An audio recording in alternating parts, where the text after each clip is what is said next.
At least 3 suspected National Socialist Council of Nagaland cadres who entered Assam allegedly to demand extortion money from the National Highway Authority of India officials were killed in an encounter with security forces in Dima Hasao district.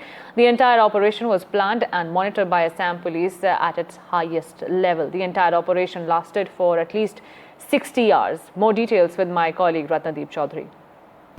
In a major development, security forces in a exchange of fire have been able to gun down 3 militants from NSCN. Now they belong to a faction of NSCN. That's what Assam police sources have told us. Now this group of security forces were led by a special unit of the Assam police who were looking for these militants ever since there was a tip-off that these militants were involved in trying to extort money from NHAI project in Dima Hasao district of Assam. In fact, for the past 1 month, sources in Assam police have given us to understand that for the past 1 month, top police officials have been monitoring and planning a crackdown on NSCN who have activated their units in Dima Hasao and Karbi Anglong district of Assam since last February, and therefore the Assam police have been close on their heels, and today over 300 security personnel